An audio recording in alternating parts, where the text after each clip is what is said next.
deep, going deep, Chad and JT.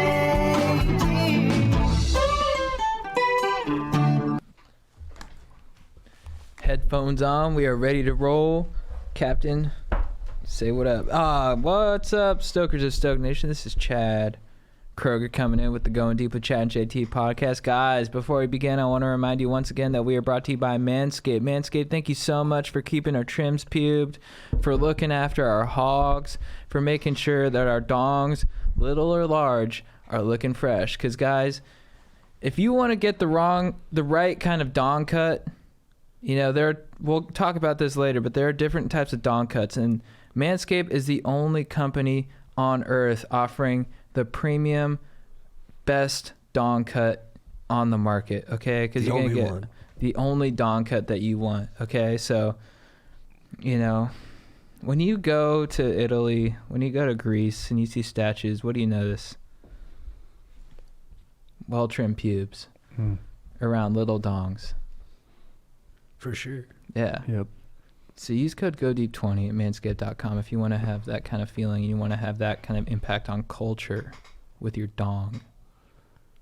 Dude, they say Leonardo da Vinci was the illegitimate son of somebody. So his whole life he tried to find a dad through his work. Like all the people who became his like proprietors or whatever, you know, who paid for him to do his research and art. His patrons. Yeah, he was trying to fill that void. Yeah. But none of them had as small of a dong as his dad, so he never found the right fit. Yeah, that's the true tell. Tough. It's like, yeah, I think there's got to be like, there's probably some science to back that, dude. It's like, you know, like the mitochondria, like that's how they track like mitochondrial Eve in Africa that like half the planet's related to. So, what up, dude? Exactly, dude. And then I bet, you know, dong, there's probably like a genetic, you know, dominant or recessive trait. Dominant, maybe if you have a big dong, recessive if you got a small dong. I'd imagine that might be the biology. Yeah, for sure. Well, with the way things are transpiring in the culture and from what we've seen in the past, I think small dong might be the dominant gene. Yeah, for sure. Yeah, definitely in my family. Yeah, for sure. What up, Stokers? Yeah. Locked and loaded, Captain. Got my compadre, Jean Thomas, and we are here with the recently hit the links, recently shredded the POW, and always shredding his relation a good way. The savant of romance, Strider Wilson. Oh, thank you, my dog. Yeah, dude, I've been living a vacay lifestyle, dude. We've been working on a project together, dude, and I've taking a little hiatus from valet life right now, dude. And I'm just, dude, I freaking shredded the slopes of Big Bear. We hit Summit because they got nice mellow runs, me and my GF together. Nice time. Then JT and I cruised down to San Diego, and then friggin', dude, I've been like on it's been the weekend, dude, for the past few days for me. Just You're easy to vacay with, dude. Appreciate that high praise. You don't get anxious. Nah, I'm chilling, dude. Yeah, you can travel to a place and not feel anxious about going back home. Yeah, you like the Sunday blues or the post-vacay blues. Yeah. You know, I'll get them a little bit. It's funny, if you ask my GF, she'll tell you like I'm too intense because like when we went to Thailand a few years back, like I'd be like looking for maximum shade. She'd just be posting up reading her book. I'm like, we got to move. Like there's better shade there. She's like, this is totally sufficient shade right here. I'm like, all right.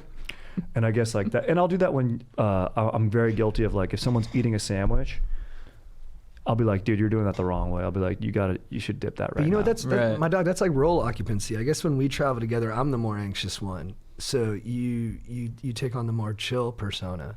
Yeah. Good call. Yeah, dude. I mean, dude, we're very compatible, dude. That's very nice. compatible. But dude, speaking of Big Bear, why don't you tell the dirty side of Big Bear, that drive out there? Oh, dude, the 333. No. The 330, 330, that road, dude, nightmare, is a disaster. Dude, you do not go up that road. And then, dude, I mean, luckily the weather was nice. Like we didn't need chains or anything. But dude, it could be icy as hell going up there. Right. You could need chains. You'd be rolling and like, I don't get car sick. You got pretty solid steel stomach. Yeah. Although it is sensitive to certain foods, but still, I don't get like I would not describe your stomach as steel, bro. That is true. But I don't get motion sickness or anything like that. Like I can handle, actually that's a lie, dude. I went to freaking Six Flags and the Riddler fucked me up, dude. The Riddler? The stand-up coaster? Yeah, bro. Oh, the stand-up, but dude, it jacked me up, dude. The Green Lanterns, Is that the stand-up one? What's the one we went on, X? X2. Dude, that thing is rotating on too many different axes. That'll give you a concussion. Yeah. Yeah, dude. You're spinning sideways, backwards while the roller coaster's flipping. And it does a 90-degree angle. It goes straight down. My brother and I, we went there on a right angle. Yeah, a right angle, dude. My brother and I went on a September weekday, so no one was there. Smart. We rode it 10 times in a row. It's incredible, dude. Oh my I don't know how you God. do that. How did you do that? I was about to ask, how many roller coasters can you ride in a day? Oh, dude, I could have kept going. The only thing that stopped us was like you just keep banging your head. And I'm like, dude, this gave me CTE, but it was worth it. Yeah, your dome needs a rest, brother. Yeah. You could probably be a Get some fighter Dippin' pilot. Dots. Dude, that's what I always wanted to be as a kid. Like I love can see Top that. Gun. My dad's like, you have to do math though, and I'm like, why is that part of it? I never understood that. Dude, Yeah. I don't know, dude. They said Ted Williams was a hell of a fighter pilot, the great baseball player. Oh, for real? Yeah. He brought that great hand-eye coordination that he had on the stick, and he brought it to the stick. Yeah. Yeah. The only math you need is when you're taking out aliens and straight up Independence Day. Box 2, clear, away. Box 1, away. Those little X links, dude. I mean, Yeah. And then you track them. What a great way to film no. shooting those rockets. Yeah. dude. Eagle 1, Fox 2. Yeah. Yeah. And then, Doesn't anyone have any missiles left? yeah. I do, sir. I'm back, boys. Randy Quaid, dude. Wait, Dad. Dad. Yeah, the Oh. Keanu Reeves kid. Dad. Dude, that movie made me like, I got like depressed as a kid after seeing that movie. I was bummed Really? out seeing that. Yeah. Really? Because, Why? dude, there was so much like loss. Destruction. Yeah. Yeah. And the aliens were so It's very mean. empathetic of you. Yeah. What about in Bond movies? Did you feel bad when he just like mow down henchmen? Never. So do you think it's Didn't like? connect. Do you think there's like an ethnocentric quality to it? Like you only feel that kind of empathy if it's I think so. on American soil? I think when it came home on Independence Day and they start coming after us on our own turf, then I take it personally. That triggered something for you. It did something. And when Will Smith says, "Welcome to Earth," fucking dude, fire line. Yeah. But dude, the 333 bro or 330 bros, nightmare. Dude. Everyone's going, "Oh, dude, you can get to the mountain. Dude, you're in LA. 2 hours later, you're on the slopes." No, dude. No, dude. 5 hours later, you're on the slopes. You got to wind your way up that mountain. Hopefully the Sucks. weather's good. Yeah. Hopefully you don't boke on the way up there, dude. Then you get up there. I mean, if you have your own gear, you're all right. I ski. My GF shreds. I'm a Sky. She's an Urchin, dude. And, dude, you got to rent those skis. You ever walk in ski boots? Good Yeah, luck. Good the luck, worst. dude. The Good luck. worst, Yeah. It's terrible on the feet. Terrible. I mean, they squeeze your feet, and then if you haven't skied for a while, your feet get sore, and then Yep. they just ache in there, and it's like they seem so archaic and barbaric. Yep. Dude, I was Fired up on those words. over Christmas break. I was Okay. snowboarding with my ex-GF, and we were riding, and then she was just doing the greens, and I was like, oh man, I'm aching to get up on the mountain. So Yeah. she takes a break to go get some hot chocolate. I'm like, all right, I'm taking the gondola up. After one run, I was like, I'm never fucking doing that again, dude. Like, I just never got better. My skills plateaued at 12, and I've just Yeah. been on that same level for way too long. And it's like, if I'm not going to be really good at this, I'm not having fun, like barely getting down the mountain with Right. grace. Yeah. 100% true. My dad, though, he can shred. My dad calls himself Jean-Claude Lafittier de France when he skis. He has Yeah. great style, even with that big ass. Yeah. That's awesome. That ass probably helps him, dude. The power behind that thing, dude. Yeah, dude. Yeah, I really skiing. I just stuck with skiing because I was already good at it, Exactly. and I was like, I don't want to learn a snow because and I would just go straight for the double blacks as a kid. I'm like, I'm doing moguls, I'm doing the steepest runs, and then I just. But at first I hated it because you're cold. I still kind of don't like it. I'm like, why would I go to a place that's cold? yeah, bro. Yeah, I don't I like the like- cold. Yeah, like Nightmare. you can booze there. It's fun to booze in a ski town, but then I get hungover and I'm like, all right, I'm ready to leave. I love seeing Instagram videos of other people doing it. I'm like, Right, oh, it looks yeah. fun, dude. Right, And they all yeah. look like fun, cool people. They're all fun, cool people. Yeah. I'm just not. Dude, It's you not want me. you want birth control, dude? You go watch a family on vacation skiing, dude. You watch the parents, the mom and dad, at each other's throats trying to get their kids dressed up. Everyone's cold. Yeah. Kids got to pee, but they're in a onesie, dude. Dad's like, just go in the suit. I don't care. Yeah.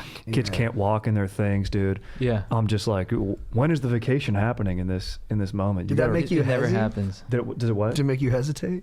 Oh, it does make me hesitate, dude. This is a very visceral birth control, dude. It'd be Oh. nice, dude. My Jeff's tanked. You know what I mean, dude?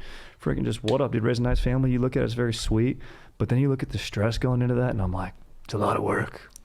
Dude, That's a lot of work, dude. I mean, I have older siblings. I see them with their kid. I mean, They just send their kids to ski school. They're like, just go have instructors take care of it, because Dude. I mean, it's just to get the ski clothes on, or oh, dude, it looks so. I'm like, yeah, I'm gonna head out.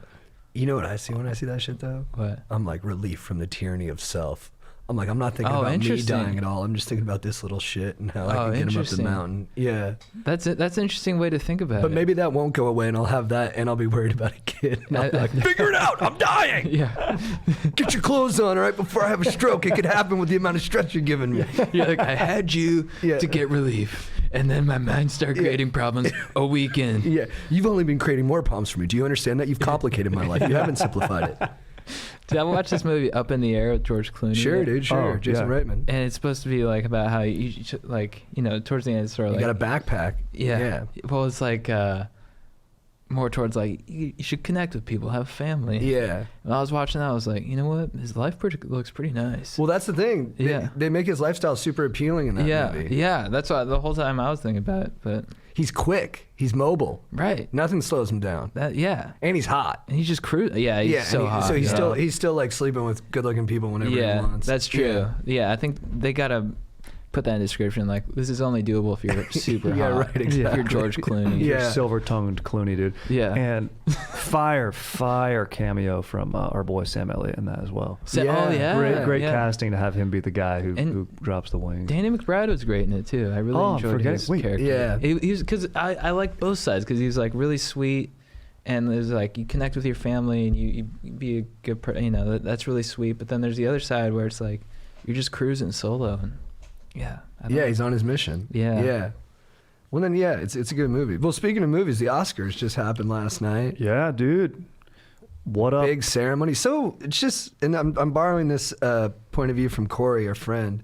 Like, what a sad indictment of the times that we can't find hosts for the Oscars. yeah. Like, we can't get anyone to host the Oscars. Like, we're going to look back on this time and be like, everyone was so pissed off. No one knew it was funny. So we just didn't have anyone host the Oscars. It's like, dude, like, get John Mulaney and Nick Kroll to do it. They're perfect. I thought Love those guys. I thought Steve Martin. Do you see Steve Martin? I didn't. Him and Chris Rock. Were they good? So good. Steve Martin's the best. Yeah, what'd they He'd do? be a good host.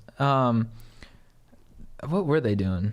They just had this monologue together. They were just sort of bouncing jokes off each other, and they commented on like some of the, like Oscars so white stuff. So they got political a little bit, Right. but he's so likable that like I feel like whatever side you're on, you were just like, I love this guy. Yeah. I think he'd be a good host. Now, just playing devil's advocate here. Okay, yeah. Are the Hit me. networks, is ABC, it was on ABC, right? Choosing not to do a host just to keep the runtime down? Like they did that with the Emmys and everyone was like, oh, it worked great. People still got jokes in. Everyone came out and did some bits. I don't know. And it's like, do That's we... interesting. I did always really enjoy like, you know, Billy Crystal putting himself like in the movies and like that really fun intro, you know, like I liked the video that they did.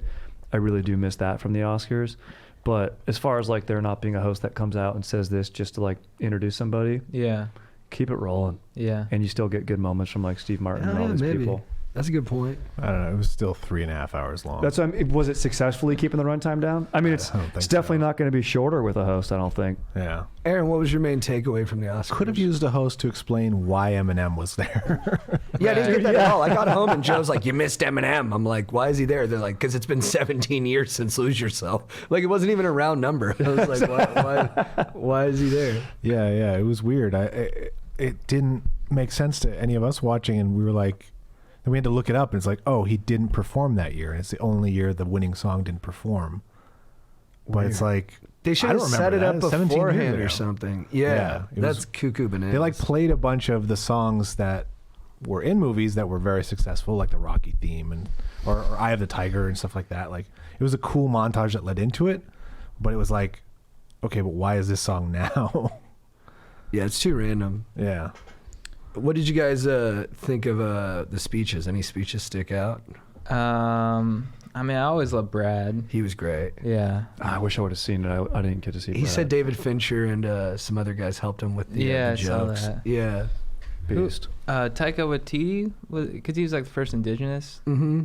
screenwriter, I think. So that was cool. Nice. Who was someone? Oh, Laura Dern. Laura Dern was good. She was good. God bless you, Aaron. Bless you, dude. Yeah, hers was like a tearjerker. She talked about her family. And Oh, that's parents are nice. like her heroes, and Yeah, Bruce. What else?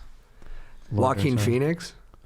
Ah, I like what he was saying. It was like broad about like being good, and then everyone, Yeah. of course, the internet blew him up about like the cows with like the milking stuff. And they were like, all right, you It was keep it in the lane, keep it in this lane, Joaquin. But Joaquin doesn't play in lanes, you know. He's all Yeah. over the place. Well, there was just you're just like, dude, how much stuff is he going to talk about? Yeah. Or how specific is he going to get? But I mean, like, I agreed. He was, you know, he was in the right direction from a humanities Right. standpoint. Yeah. But yeah. Go ahead. I love him. But if he was coming over to my house for dinner, I'd be like, take it easy, dude. Oh, totally. Like if a- he's giving a toast, whoa. Whoa. Well, he just started off he just looked so upset from the beginning. He's like, "Oh God, oh fuck, dude." Dude, that's how Everyone started standing up. He's like, "No, stop." The way he said no was hilarious. He goes, stop. Oh, dude, it was unreal. So It was stop. unreal. And then the way he talked about not feeling like he was better than people, like he was so worried that people would think that about him. He was Yeah. like, first off, I want to say I don't feel better than any of the other nominees or even any person in this room right now. I was like, we get it, dude. You're humble. It felt almost like he's in like AA. Yeah. He was giving what are they A called? share? A share. Yeah. He's like, I've been a scoundrel. I've been a piece of shit. I've drank myself to death, but you know, we can all come back from that. And people give me second chances, and I love second chances, and that's why I'm here. And I just want to thank my higher power for getting me here, and thank you for this award. That might have been what it was. Well, Yeah. that is great, and I agree with that sentiment. But that comes after like cows, the planet, mixed in with like, you know, cancel culture mixed in with like something else, and you're just Yeah. like, all right. But is it like You get it like all. is like the more like and the emotional intensity too? His eyes were like glazed Oh, over dude, with his tears. intensity. I mean, he was so like Yeah. emotionally present. But like, is that what makes him like a good actor too? It's just that he's like, That's what I was thinking. yeah. Like if he went up there and he's like, "Hey everybody, thanks so much. I loved playing the Joker. Todd Phillips, thanks for the great part. And to Joint Efforts Productions, you guys did a great job. And yeah, let's have fun tonight." He'd be Yeah. like, Yeah. he wouldn't be that Dude, Joaquin's menacing baseline, maniac when he's on camera. his floor for weird is way, way higher than anyone else's Yes. floor for weird, but Yeah. as well as his ceiling. Like, it'd be very impressive if like if our boy Brad Pitt or like, dude, if like John Mulaney went and played the Joker and did what Joaquin did, I'd be like, this is an unbelievable performance. Yeah. Right. Or like Liam Neeson or something, like, whoa, Yeah. this guy is outside of himself. Insane. I bet you Daniel Day-Lewis can do it. Like, he just seems like a grounded guy, even though he's Yeah. eccentric. But like, you hear him talking, you're like, oh, he's an Irish dude. He has an earring in, so But he's not acting. he waxes poetic too, though. He does wax poetic, but I mean, his baseline energy level is Right. not wily weird baseline energy level, which Yeah. Joaquin is. Yeah. But I mean, he's had a difficult life and all these things, and I think it all plays into his. Yeah. He uses it for his performance, and you can't deny being very sweet towards his brother. Yeah, Yeah, I I like was that. gonna- Yeah. yeah. Of course. Amazing. And then I think maybe that's why Heath was so. People, I mean, I'm sure people Yeah. talk about this for years, but I think he seemed like a really chill guy. Yeah. That's a And great just, like, call, kind yeah. of. I don't know if he was fun loving, but he seemed like to have a little bit more of like an easygoing Some mirth to side to him. He's Yeah. Australian. He's got to be fun loving. Yeah, Right. For sure. Yeah, put That's a so shrimp on true. the barbie. Have you seen the comparison to Tom Waits and Heath Ledger's Joker? Like, No. it's a case study. Like, it's like the exact same. Oh, it's really? like if Heath Ledger's set out to do an impression of Tom Waits, Yeah. then he nailed the Joker. Like, Yeah, that's what it but is. I think that almost contributes yeah, to I it have more seen that, because yeah. then like the specificity of like finding that and then Of course. choosing it and making it fit. It's the same thing with Johnny Depp and like using Keith Richards for Pirates of the Caribbean. It's such an interesting choice, Yeah. but it does sometimes when you see it, you're like, oh, you're just doing that guy. But it's like, I don't think it should take away from it because it's still a brilliant just combination to put together. I agree. Yeah, I don't think it takes away from it at all. I think an impression that isn't a full impression becomes an original character. You just put a different point of view on it. So, Right. Yeah. it's a tool. Who was Johnny Depp doing an impression of? He said Keith Richards. In Oh, really? Pirates of the Caribbean. Yeah. Oh, I didn't know that. And then Keith Richards was in it, and then they tried to get Yeah. Jagger in there too. That's cool. I was just reading about Keith Richards. He's an interesting dude because he just roasts Mick Jagger. Yeah, and he's like, I'm the only fucking one who will tell him this shit. It's pretty hilarious. What about, dude, I totally agreed with Jane Fonda when she went up there and said that the most important thing in the world is awareness. Oh, for sure. Nothing more important. For sure, dude. Yeah. That's the story of my life. You gotta dog. be That's what's saying up. this is what's up. Yeah. Exactly Yeah. right. And then Parasite won Best Picture. That was cool. Well deserved. Dude. I did not think it was gonna win. No, First neither foreign did I. language I didn't film. either. Yeah, I didn't either. But I think it's like the most right I can remember in my life that the Oscars got it. I was like, yes, yeah, Yep. that Yeah. that was the best movie. So good, dude. They nailed it. It's crazy. Bong Joon-ho seems like a cool dude. He does. Total Likes to chill. rage. Cool. I like that. I will drink till morning. Yeah, and dude, the What a translator. beast. Give it up for the translator for The Bong Joon-ho in dude. the entire Parasite. I was watching her. I was like, that must be a stressful job. Because Yeah. you're like, wait, can you say that again? Oh, dude, totally. Right. Dude, she's gathering all You that. mess and up a then- couple words, change the entire sentiment. Yeah. She's She like, drilled oh, it. fuck, dude. I forgot. I was not Wait, say listening. that again. What'd you say? Yeah. Yeah, spaced out. Hold up. Oh yeah, thank God. yeah. Your dad? Oh, dad. Yeah, it's Dude, fire. I've been having some pretty epic dreams lately. Yeah, you were telling me about this. Oh, today. what up? Well, last night I had a dream that I got a kitten, and I was just, saving it from danger. I love that. I was just walking down the street. It's sort of like GTA style, and I was just had this kitten, and I was just like, or even like the movie Keanu, I guess. Or does their kitten get kidnapped? Kitten gets kidnapped, I think. I never seen Right. it. So I never seen had it this either. kitten with me, and I was just keeping it safe from danger, mortal danger. I don't really remember the specifics, but I fought off a lot of dudes. That's love that, awesome, dude. dude. Yeah. I love that. And then I had a dream Saturday night that I was supposed to get lunch with Brad Pitt, and I kept getting held up, and I missed it. No. That's a nightmare, Yeah. dude. Yeah, That's a nightmare. That's not a dream. Did you hear back from Brad about how he felt about you missing it? Yeah, I was pissed. Damn. Oh. Yeah. Sometimes I'll get fired up on being in a dream, and I'm like, oh, I want to go back to bed and get back to that point in the dream right now. Yeah. Yeah. Be You sick. talking about sex dreams? What, dude? Oh no, dude. Oh no, dude. Maybe, dude. What's your standard sex dream like? It's just me and my GF, dude. We got like probably just a nice little 2-story home, dude. 3 beds, 2.5 bath, and just solid lovemaking session going on, and warm, dude. Sometimes when I'm butt naked, I don't like being chilly. Like my upper girdle's getting chilly. Yeah. Getting started, of course, once in the throes of passion, things are naturally warmed up. But a nice warm environment, dude. I like when it's cozy. I like a cozy lovemaking environment. It's what's nice when you're in the mountains, you know what I mean? Snow's outside, you're warm in there together. It's nice, dude. Do you and the GF ever have the same sex dream on the same night? Dude, we have, I don't think that like the exact same details. I think hers probably goes a little longer. Why you being We hard have on definitely, yourself like was that? You don't last long? You being hard on yourself? I'm being accurate on myself. I don't think she would say that. I don't know, dude. Yeah. I don't think, you know what? I don't think she would say it, but she would know it because she's freaking my rock. And she wouldn't put that negative out there, but you know what? I got to put that out there. I got to be real. Yeah, This is podcasting. Wait, so if you're not real while podcasting, dude, then what the hell are you doing? But I think Then you're out, dude. I just like look at you as the picture of stamina. I preach, dude. I preach. Sometimes you get amped up, though. You know what I mean? Do you engage in dirty talk?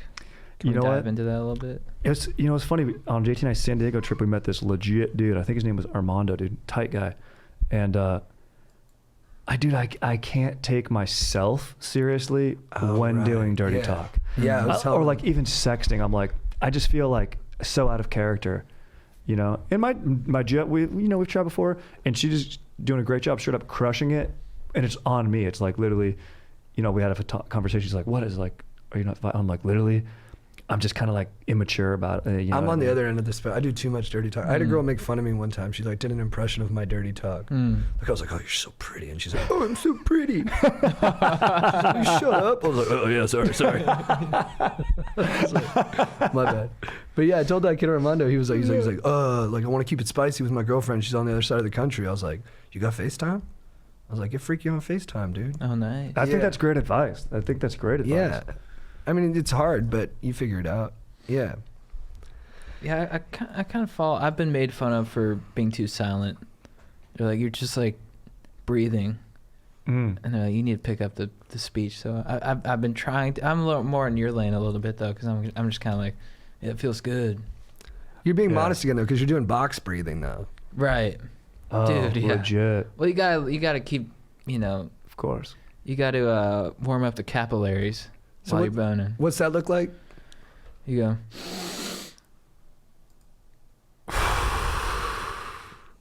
That's And why you're I doing do. that. You're doing that the whole time you're making Just love. so imagine that's the upper part of my body, and then my hips are just, jackrabbiting.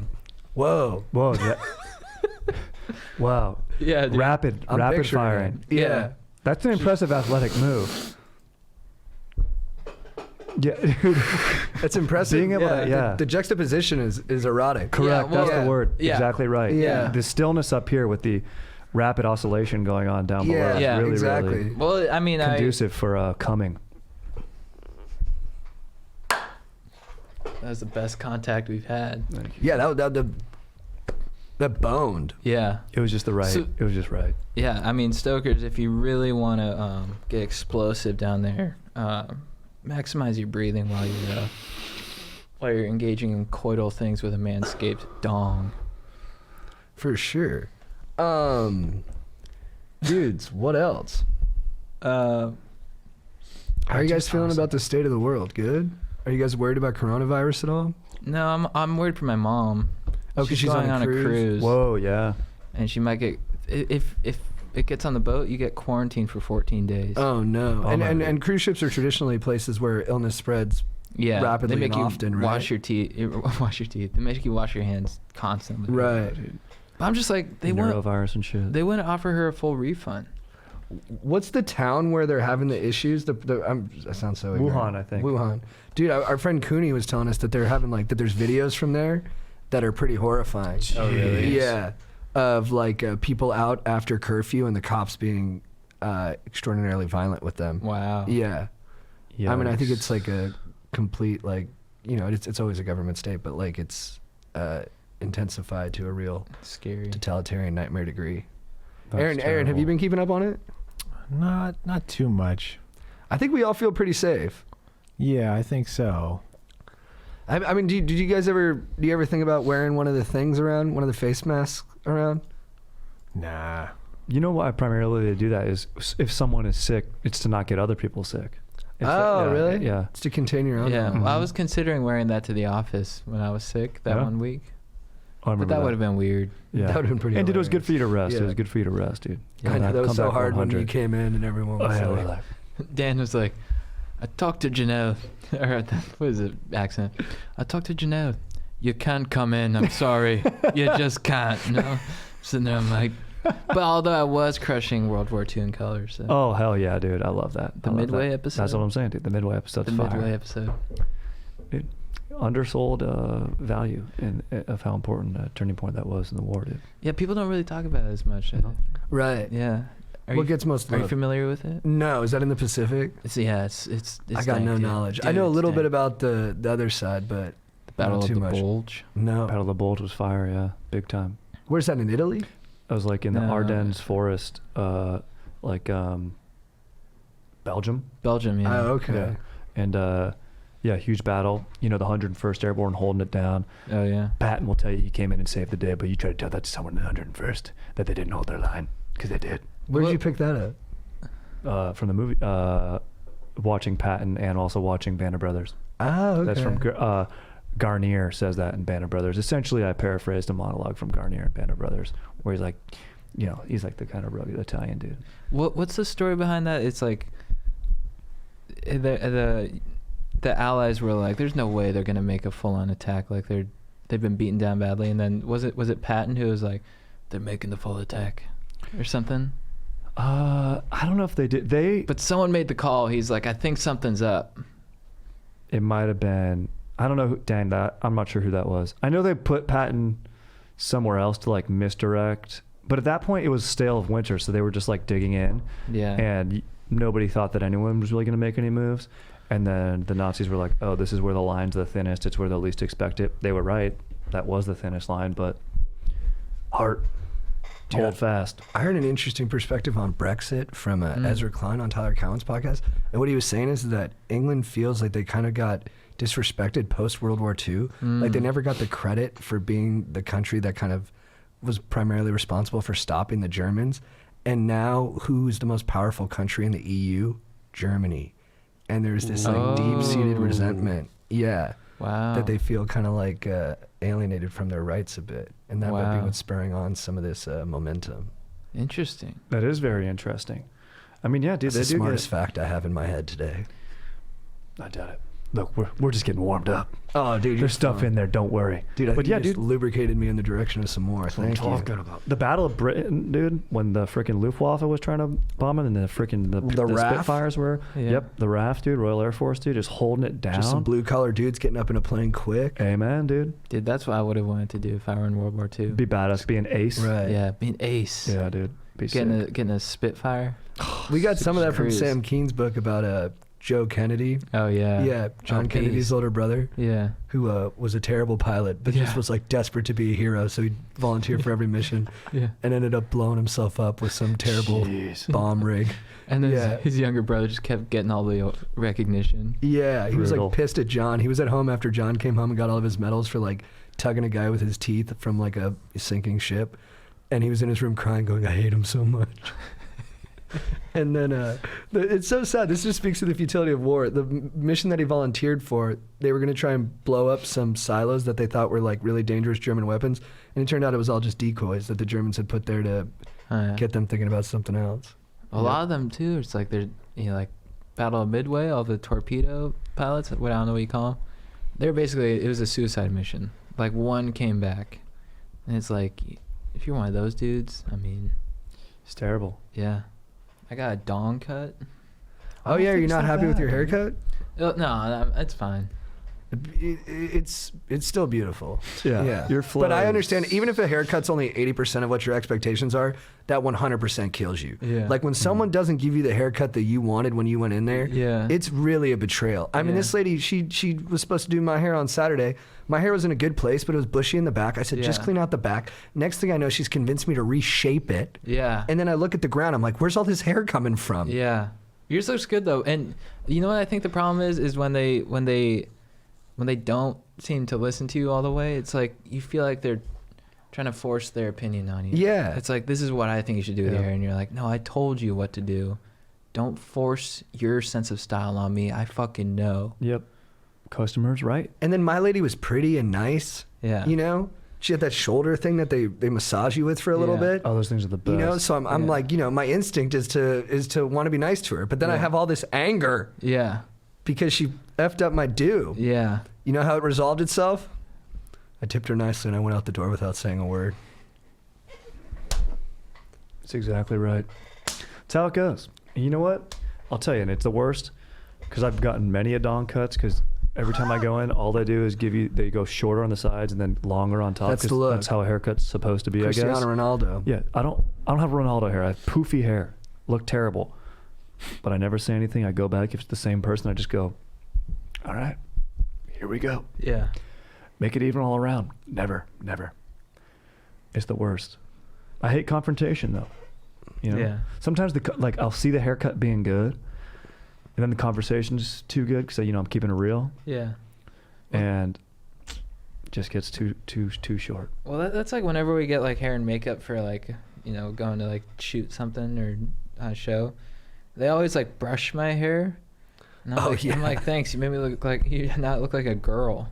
Like they literally like, I'm like, I look like a girl right now. They're like poofing it out. I'm like, what the fuck is going on? I didn't know what get to so tell you. upset. Yeah, you looked at me. You're like, they fucked up my hair, and I was like, in my head, I'm like, they totally fucked it up. But I didn't know what to say to you. I was like, yeah, it's all right. No, you were honest though. Oh, it was? Okay, yeah, good, good. you got honest. You're like, yeah, it looks pretty lame. And I'm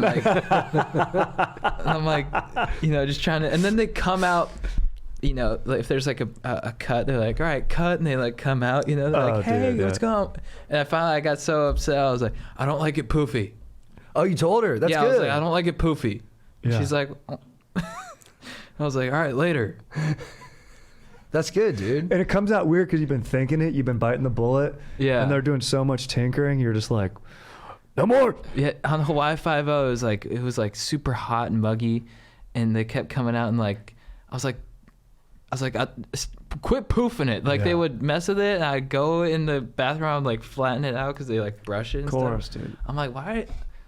And they go, trust me, on camera, it plays on camera. Yeah. And you see it on camera, and you go, this absolutely looks terrible Yeah. on camera. I look like a fucking Real nozzle. life. Exactly, dude.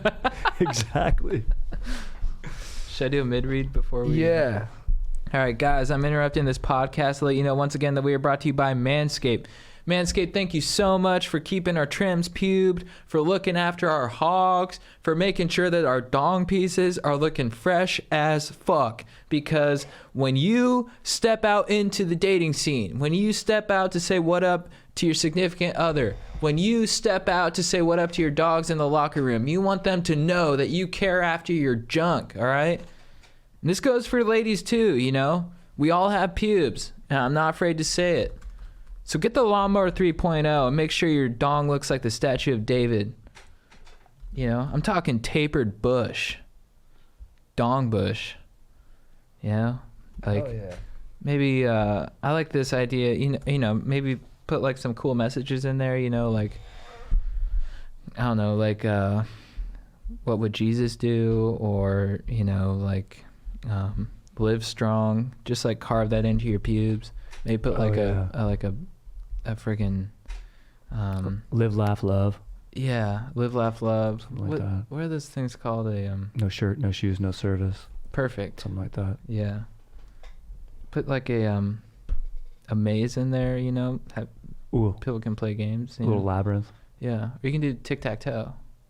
Ooh, This is all possible with the Lawnmower 3.0. precise.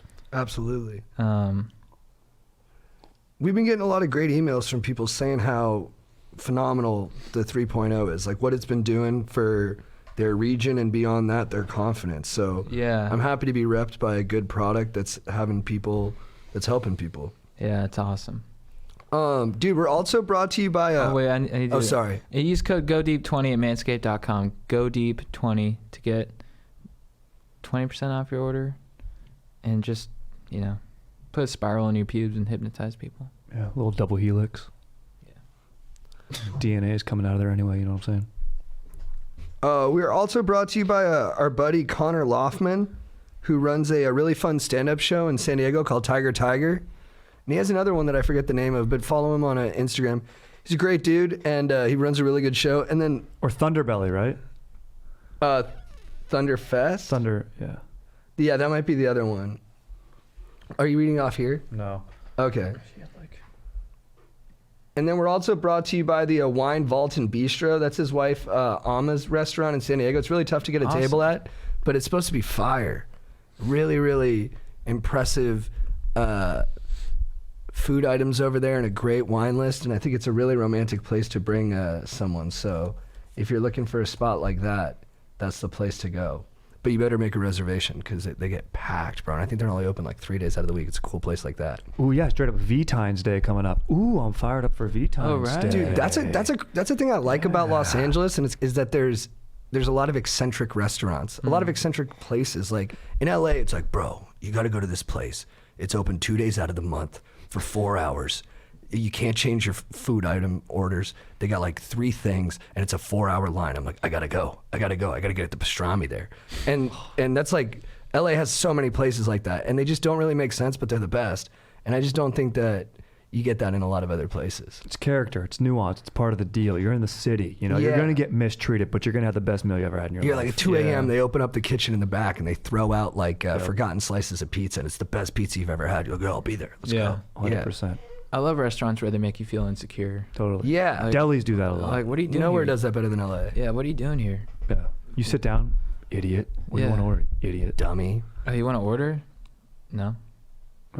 All right, you guys ready? If you're not ready, oh, you're getting punished 15 extra minutes. Yeah. You get a 15-minute punishment if you're not ready to order. Yeah. Good luck getting refill on water. Where are the specials? There's a sign right there. Oh, yeah. They're written right there. Oh, do you want to make a substitution? Sure, go ahead. And then they're not writing it down, memorizing in their head. Good luck getting that right. Kidding me? For sure. Can I get a bagel with tomato and lox? Here's your onions. I only gave you onions. Thank you. Dude, should we call my brother? Yeah. He's got a hot let's take. Go. Let's go. By the way, while you call, Connor Lockman Show, Thunderbar Comedy. Thunderbar Comedy. Thunderbar Connor's a Comedy. great dude. He's a great guy. Hey, what's up, dude? Aaron, is that coming through? Yeah, I got it. I just need to turn it on. Chris, what up, dude? Good to have you on back-to-back weeks. Oh, what's up? But dude, you have a different foe this week. It's not Chad. It's Aaron. Ooh. Because I called you to talk about the movie The Last Samurai, because you had mentioned that you wanted to see something good like The Last Samurai in the last podcast, and then you delivered on that. You went and saw The Last Samurai. And so I told the guys, I was like, hey, my brother wants to talk about The Last Samurai. And then Aaron said, I don't like that movie. So the table is set on guard. What did you like about it, Aaron? Chris, what up, by the way, my dog? Amped, dude. Oh, Strider, what's up, dude? Just chilling, dude. I think the problem is there's too much downtime between some of the action scenes. Like, you want that in a movie, like, generally speaking, but I think there's almost too much, and I get bored. Did the romance turn you off? It shouldn't. You didn't like that sense of place, and I think you need that difference in pace to illustrate the difference in lifestyle that made it so alluring to a man who had spent so long in war. The anachronistic See, man, you didn't even samurai. need me. JT's got it. But go, baby, go, Chris, tag it. Yeah, no, I mean, some of my favorite moments are him just yelling, "Sake!" and that stuff, in between the action scenes. I think you're totally right. You need to see him kind of get won over slowly by their ways. And then you got some nice voiceover that he's writing in his journal, talking about how he finds them so interesting and what he finds so beautiful about their culture and how they live their life. And then just when they're starting to get it going, fucking ninjas come in. So and that's awesome, Then it slows down. Then Tom Cruise decapitates someone. I feel like they pace it so well. It's a pretty breezy 2.5 hours. Tom Cruise said his forearms tripled in size training for that film. Really? Yeah. That fires me up. Strider, you gotta love this movie, right? I absolutely love Last Samurai. I think it's so beautifully shot. My boy Ken Watanabe. I mean, dude, literally when I hang up with one of my brothers, my younger brother, before we end the call, we go, "I shall miss this conversation," to quote Ken Watanabe at the end of the movie. Fire. And I think that plays into what Aaron just said. I think the pacing is Tom and Ken Watanabe. I forget the character's name. Katsumoto, legend. Getting to know each other and having these nice conversations, in this beautiful Japanese. I mean, I think visually that movie is amazing. And then the way of the samurai, when he's talking to the emperor, who's his enemy at this point, but he still has such loyalty that he says to him, "But if you tell me to kill myself right now, I'll do it." You're like, dude, to have that loyalty to a code, I never seen that before. After that movie came out, I got plastic samurai swords, and I would duel my mom. Yes, dude. Good call. Good I call. was fired up. Did you have good flow like you do now, and did you put it into a Tom Cruise style man bun that he had? I tried as best I could. Chris, you got me 2 rubber knives for Christmas so we could fight with them. Yeah, I know. We just gotta block off some time. You had to get it in. Chris, Yeah, plus, but The Last Samurai's also got a lot of good, they're not straight action scenes, but you have him getting the crap kicked out of him in the rain. the training, yeah. the training kind of services as a little action. It's really rousing, but it's not it's just him getting whooped on, but it's dope. What about And then them practicing, it's pretty cool. what about the But scene? it's not like a full fight. What's up? What about the scene when she puts on the armor? I mean, I love the understated romance with Taka. Nice, dude. We saw the Gentleman last night. The new Guy Ritchie movie. My main takeaway: Jeremy Strong, bad in it. Yeah. I mean, dude, that movie looked bad. Was the movie bad? You can just go ahead and say I it. haven't seen It it. doesn't get good till the 3rd act, and then it has some energy. But McConaughey is good. Love McConaughey, my boy. Yeah, walking out, JT said it was tedious, and that was very good description for the first hour and 10 minutes. Would you recommend seeing it? Yeah. Because I just like seeing movies. It's also what are you bad, seeing but it's instead of it, watchable. Yeah. Yeah. That's somebody asked me at work, should I go see it? I'm like, I mean, I don't know. What are you going to see instead of it? If you don't have anything, go check it out. Or what are you going to do instead? Are you going to be working on your novel? In that case, stay home. But if you're not working on your novel, go check it Go out. check out The Gentleman. Yeah. Good call. Does it match up to Snatch in any way? No. Chris, anything about the Oscars last night before you hop off? I don't know, man. We were mostly watching the Gentleman. I mean, looking at Bong stuff. Actually, do you know what I meant to talk to you about? Did you see Adam Sandler's Independent Spirit Award speech? Oh yeah, so good. Yeah, he did. I loved He it. did the Bobby Boucher voice or something. He did like his like.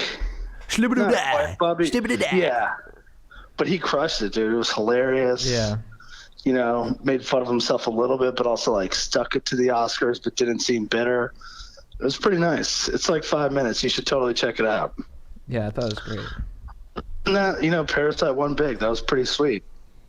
And all the Bong's speeches were great. Yep. Sounds like he was going to party really hard. I just saw a picture of him at the Oscars, like pushing two of his Oscar statues together to make it look like they were kissing. Which looked like a kid playing with his G.I. Joes. And I was like, this guy gets it. Nice. All right, dude. Later, boys. Later. Later, my Aaron, dog. it was nice talking to you, man. Yeah. Sorry. I'm really excited to one day put a face to the name. Yeah, because Chris, you were just talking about last night about how much you like Aaron's takes. I should mention that. Yeah, I do. I always think that, you know, you like a lot of the same stuff, but when we disagree, it never seems like it's coming from a place of negativity. No. You know, you're not a hater like a lot of fans can get about stuff. So I appreciate that big time. Yeah. You know what? And I will give this another watch. Oh, Dude, this is a very Stoke inducing what I'm moment. talking my about. work here is done, boys. I mean, I'm a Tom Cruise guy, so like, I'll give anything he does another watch. Like, We Yeah, should if it all doesn't go work, see just Top watch- Gun together. Yeah. We should get a crew of course. like 50 dudes to see Top Gun, and we should all dress up. Yes. Flight Yes. suits. Yes. Yeah. Mustaches, happening. flight suits. Aviators. Yeah. Oh, dude, I'm fired up now. I haven't dressed up for a movie in a while. That'd be fun. I'm amped. yeah, let's do it. I'm in. I'm Glenn Powell. All right. We'll talk soon, Chris. Love you. All right, love you too. Later. Later, dog. Glenn Powell, that's a good tap by you right there, dude. Glenn Powell does it right. Yeah, he's a good dude. That's like calling backseat window instead of shotgun. Yep. It's like, you know, you're not going to get much heat for it, but it's a nice second play because that's where everyone's going for it once they don't get shotgun. Yeah. And it's like, nah, dude, I call it backseat window, just being smart. You're not going for the title. You're going for comfort. Yep. You're not reaching for the stars. You're landing on the clouds. Yep. Which are fluffy. Which one is Glenn Powell? He's the dude from Everybody Wants Him. He's a blonde-haired guy. He's also in that movie The Setup. He's in the new Top Gun. Yeah. I thought you were talking about the old Top Gun. No. If I was doing the old Top Gun, I would be Tom Skerritt, Yeah. the old guy, the teacher. Viper. Viper. I'd be yeah. Viper. Hell yeah. I'd be Slider. He's cool. I used to be able to name all of the call signs. Well, I probably still can. Hollywood. Dude, throw it fire down. 'em off. Wait, no, Let's don't hear do Oh, it. okay. Okay. Sorry. We obviously have Maverick and Goose. Thank you. We have Slider. We have the Iceman, of course. Then you've got Hollywood Mm-hmm. and Wolfman. Yep. You got Cougar, who flamed out. Right. Fuck, I forgot about Cougar. You got Merlin, who takes Goose's place. Dude, Merlin. Amazing, yeah. Also, Sundown, the only black guy in the movie. Yep. Legend. You've got I thought Jeff- Merlin was the black guy. No, Merlin is Tim Robbins, who is Damn. way too tall to be a fighter pilot. Yeah. 6'5". It's ridiculous. Then you've got Jester. You got Viper. There's a guy he's basically a featured extra. I forget his name. He's married to someone famous too. But his call sign is Chipper. Whoa, I'm looking at the list right now. I can't believe Yeah. you got that one. I feel like that's the trip up one. Yeah, and then James Tolkien, the bald guy, Mr. Strickland from Back to the Future, is Stinger. You knew that guy's Wow. call? How'd you figure out that guy's call sign? I think it's on his. It might be It's on on his- his It's usually on their Uniform? helmets. Was that, you said Sundown? Sundown. Yeah. You got them all. Aaron's a legend, Yeah. dude. Good stuff. Oh, except for Charlie. Oh, well, of course, yeah. Call sign Charlie. Call sign Charlie. Charlotte Blackwood. Beast. Good stuff, man. Beast, dude.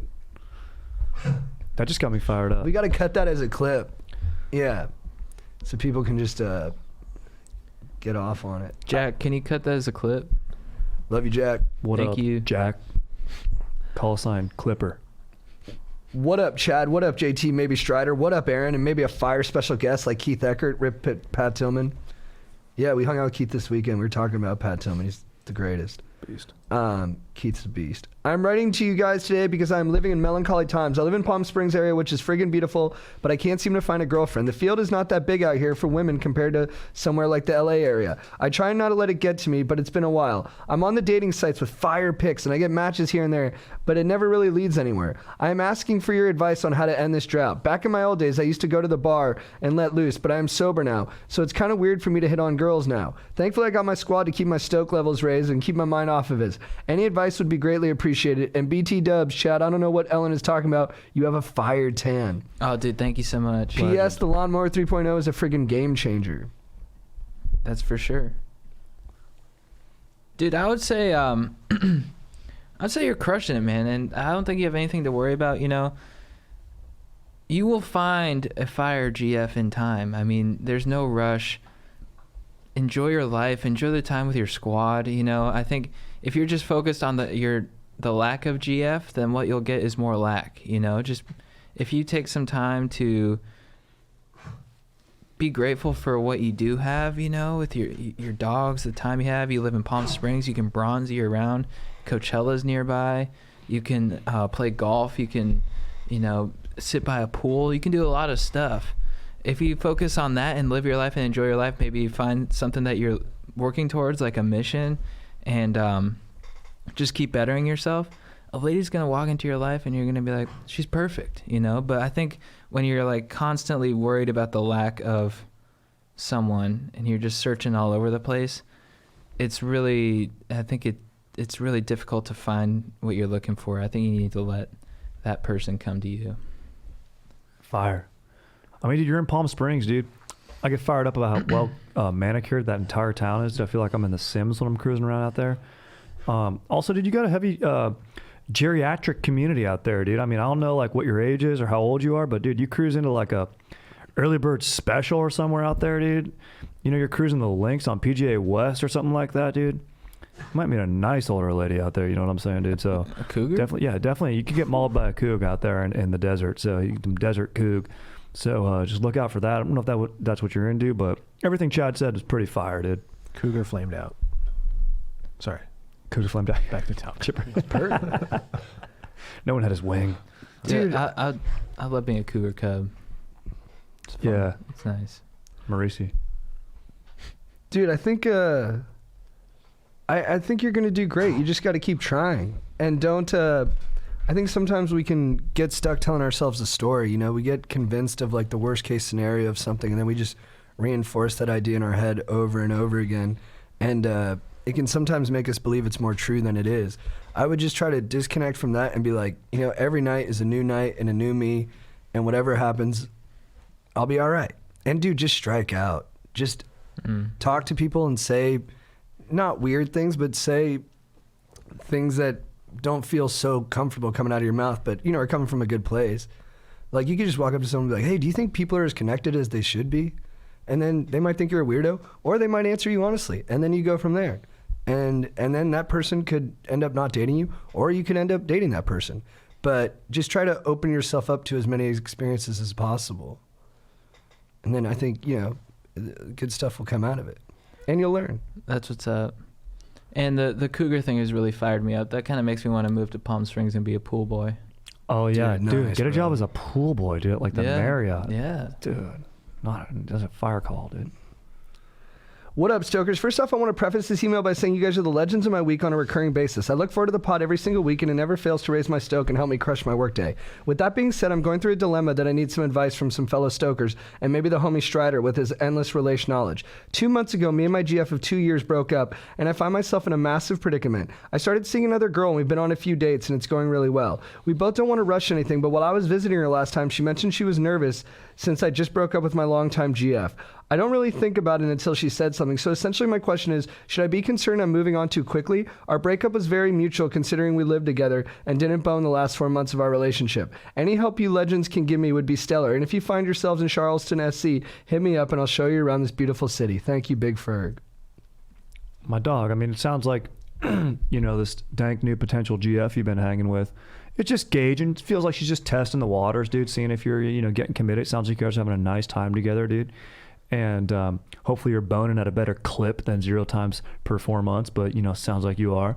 And I just got to say, like, yeah, it seems like she's just checking in for maybe a little reassurance, dude. And maybe you just got to give her that and be like, and the fact that you wrote this question maybe makes me think that, I don't know, are you fully past your ex-GF, and you want to make sure that hopefully you are, and if not, you know, just be honest with this new lady that you've been hanging out with. But yeah, it sounds like if she brought it up and you didn't bring it up, or I don't know, maybe there's something you're doing with like your energies or way you're talking that's, you know, not addressing the email or something. But from what I've heard in this email, it doesn't sound like you are hung up or anything like that. So just let her know, give her the reassurance. No, you're my main, you're who I want to be with, you know? Just be honest and straight up if that's what you're feeling. Yeah, that's dank. I think, yeah, be honest, man. I mean, you know, come from a place of empathy. Be like, I understand how you could potentially be worried in this situation. I did come off a long-term relationship, and so, but I think be honest. But I can assure you, it was a mutual breakup, and I really don't have any feelings for her anymore. And you know, I like going on dates with you, and I like eating steak with you.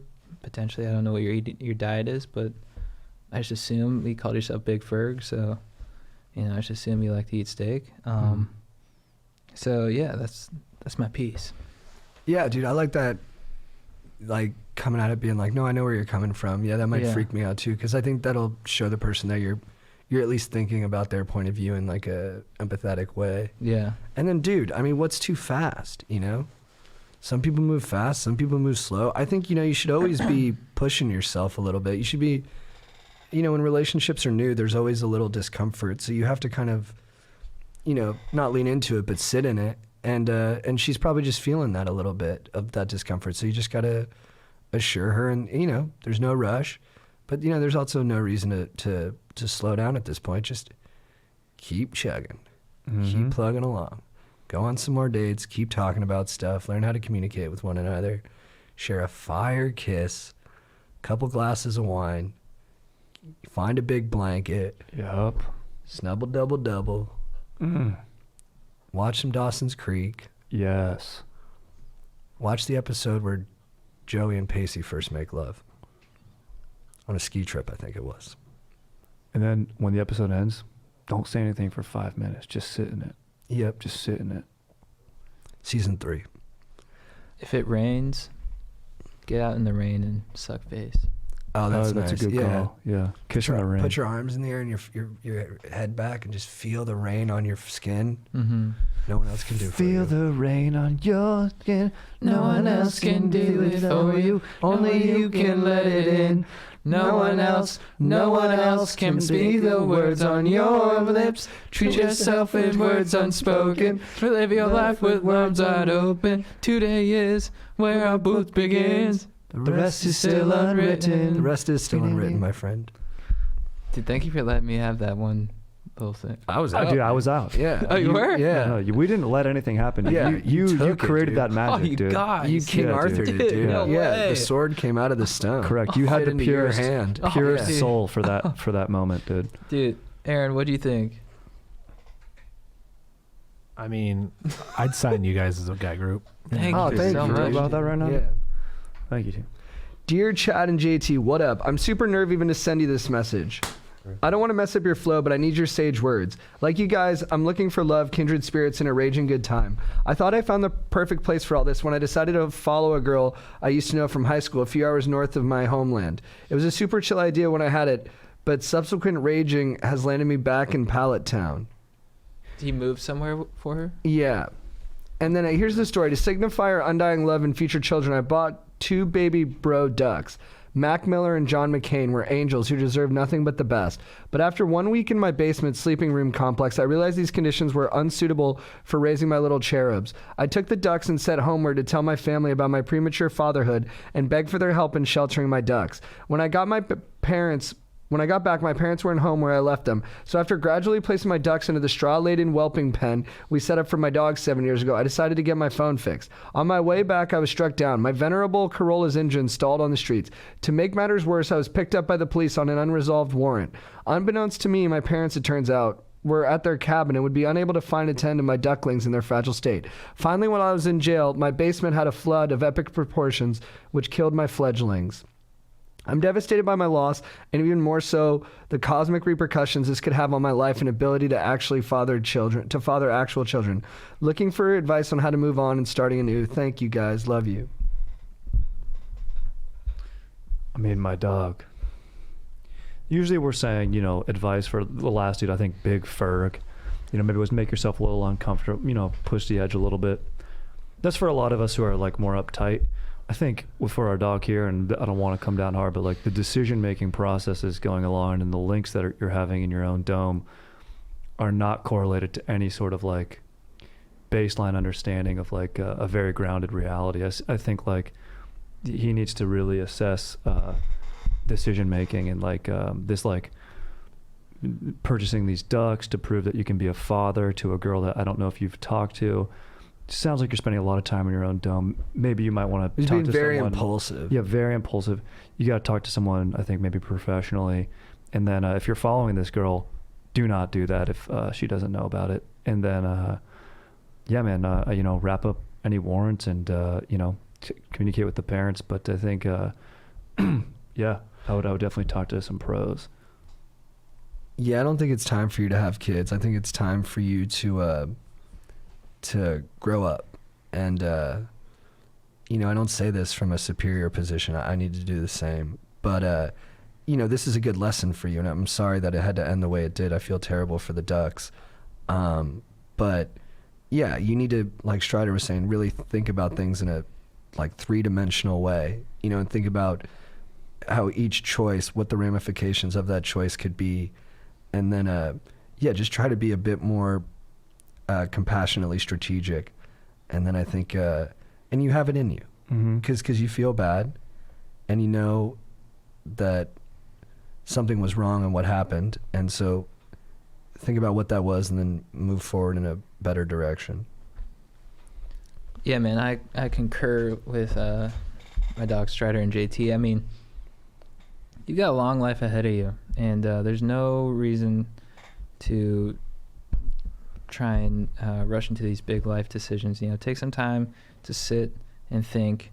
And, you know, if you're having trouble with the boozing or the raging, you know, I certainly have had my troubles. I mean, best thing I ever did was quit drinking for a while, and you know, it gave me clarity of mind. So if that's an issue, I would, you know,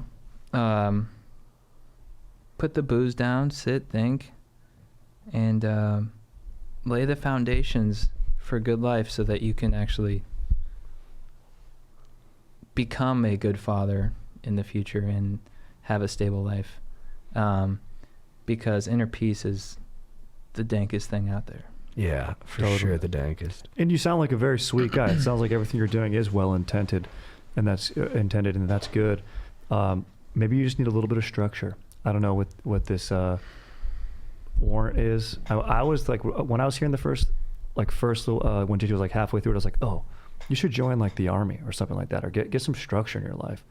If you can do that, I don't know. Sometimes they're strict about law breaking in the past, and that's a bummer. Maybe do trade school. Don't go to sleep on that, dude, because skills are big time. And it sounds like you're a dude who likes to get, you know, you got some ducks. You're a dude who wants to get involved in something, you know, use your hands, do some honest work. And I think some good structure could be nice. Electrician, something like that.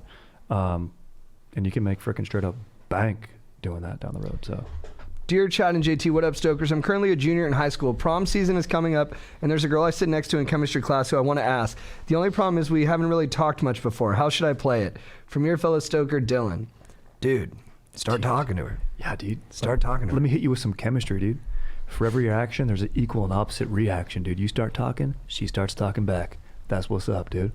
Then you get lucky. I mean, maybe you're a junior in high school. I don't know. I was going to make this leads to a little biology joke, but maybe if refrain from that, play it safe, be yourself, you know, respect the ladies.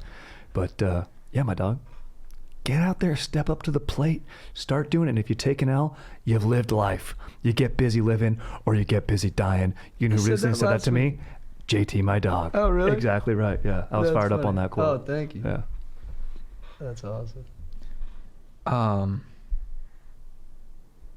I forgot what the question was for a second. He wants to ask your girl to prom, but they Yeah. haven't talked. I got it. Thank you.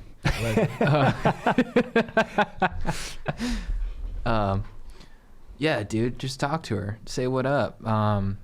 You know, I mean, you got to break that ice at some point. Just say what up. You know, be like, oh, I like your book. Because once you break that ice, then you keep building on that. You build rapport, Michael Rappaport, and then you know, next thing you know, you just say, hey, look, I want to go to prom, and if you build that rapport with her, and then you just come at her super confident, you know, just like, I know what I want, and what I want is you at prom with me. I mean, you know, I can't promise she'll say yes, but I think it's pretty likely. Exactly. And if you want to keep the streak going, dude, maybe, you know, you live on the edge a little bit. Don't talk to her and just ask her with a straight up poster board, dude. Don't even use words. What up? Let's go to prom, dude. Let's do this. Like in a cool way, like in Laguna Beach when Steven asks to go to the prom, they put it over that bridge, dude. Yeah. It's fire. Fire. Dude, I've been crushing The Bachelor lately. I want to watch it bad. Is it good? It's so good. It's so good. I mean, dude, how many seasons has that been on? Like 16 or 17. Yeah, dude. We were I think it's been talking more. I guess I just think it's been more because they also do The Bachelorette. Oh, so right, it feels right. like there's been like. Oh, yeah. And then there's Bachelor in Paradise, so it's like. Is it It's just never year not. round? I think it's a year-round industry. Yeah. That's hilarious. Dude, beast. he's like, look. He's like to this one girl. He's like, look, I need to know if you're into this, because this process works. It works. I know it. I have full faith in it. It works. All right. So I need to know that you're fully committed to me, and that you're into this. Because if not, what are we doing? Yeah. It's like the Stanford prison experiment of like romance. Dude, Yeah. that's what it is. People Yeah. adopt into the roles so Yeah. quickly. Yeah. I love, dude. I would be on The Bachelor. You'd be like, "Hey, Victoria, can I get some one-on-one time with you?" And all the guys are like, "Oh, dude," and you're just like, "Later, dudes." I don't know. Sorry. No, Dude. I I'm didn't fired up follow on it. it. Look, I don't watch much Yeah, Bachelor, yeah. dude. Dude, if That's not I making sense. I kind of didn't get it. Love Okay, does- okay. love You doesn't can make just cut it sense, then. you know? Did you get it? No. But I don't watch much Bachelor. But the first one that you did, I 100% got it. Okay, yeah, and I yeah, was yeah. tracking. Sorry, and I'm like, I I've got seen these carried dudes. away. I got carried No, you away. gotta I get was like, carried I was away. like, they get it. They're on board. Yeah. But you weren't on board. Dude, and I yeah, fucked up. you I finished- fucked up No, big it's all time. good. And we were both just like, No, I saw the reactions. I was like, oh, I'm gonna go home. but it's created this nice stoke-induced moment. Yeah, I think that was nice. Hey, JT and Chad and all of their presidents. I hope you're having a great day with some high UV rays shining. First off, I just wanted to share an absolute beauty of a moment. I'm a freshman at the University of San Diego. Is it Toreros? Toreros. And the first night of school, my roommate and I were just hanging out, taking pulls from a bottle, having a classic bonding time. Then somehow we got on the topic of podcasts and we realized we're both Stokers. We were so amped and had a massive dap up for that, and I knew we were in for a wild ride. I know he'll be listening. What's up, Thomas, you kook? Just wanted to thank you, gents, for the great moment and all the advice and laughs that are shared on this podcast. Anyways, on to the deal. I've been talking to this girl for 3 months. At this point, we've only sucked tongues. Even that took a while to get to. I met her at a party and felt a special feeling about her. Nothing unfolded from that night. I DM'd her the following Monday and got her snap. We chatted for a couple weeks until we had the availability to hang out. She told me she wasn't an easy hookup. Totally okay with that. She's a dime and a good time to be around. We both party hard and are flirtatious people. A dangerous mix, but when we came together, we were totally chilled and chatted in my bed for 3 hours. She kissed me on the cheek. Brutal. I was so confused. I couldn't understand that. Then the following night she came over again. Same deal. Talking. Deep talking for hours. I go in for the kiss. Bam. She moves. She says she wants me to completely understand her, so she lays everything out on the table for me. How she feels and expectations. She was concerned about her reputation amongst her peers. The school isn't that big, 9K undergrads. I look deep into her eyes and say, you need to stop caring what other people think of you so much and do what the fuck you want to do. She grabs my face and starts the making out with me. No boning though. We haven't hooked up since. It was before break. Then finals. We have been talking for the past 3 months since then. Daily conversations, the whole shit. We just got back to school and she texted me. She got the idea that I wanted to be exclusive with her, but that's not at all the case. I mean, we haven't even boned. She talked to my best female friend and informed her that she really likes me. Thinks I'm super chill and cute. All really good things, which makes me feel great, but she wants to pocket me to date in 2 years once we are juniors. That is really difficult for me to comprehend. Yeah, it's insane. What? It's insane. I'm going to date you in 2 years? What? This narrative, the hip pocket. I like it. I've never been in a relationship before, but I do connect incredibly with this girl. I feel you, brother. I want to ask for help on how to navigate this because she's a sorority girl and I'll be a frat guy, and we'll be constantly seeing each other and flirting with others. In the meantime, I need to seal this deal. It has been driving me nuts. I need to get that nut off. She is bad.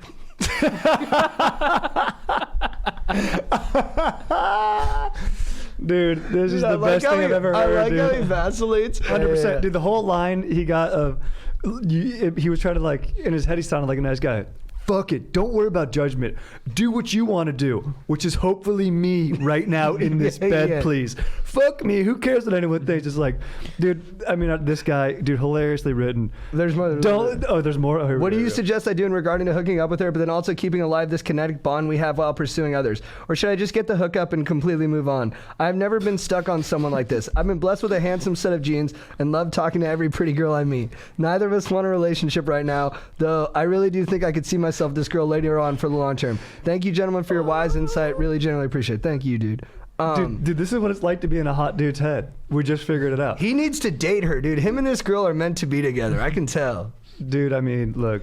Nah, dude, ask her to marry you. You should marry this girl. He's a freshman. Yeah. Dude, everything I'm reading is, dude, I like this girl, but I'm so fucking horny. But dude, the thing is, like, this girl's really nice, but I'm super fucking horny, and I'm gonna be horny for at least 2 more years, dude.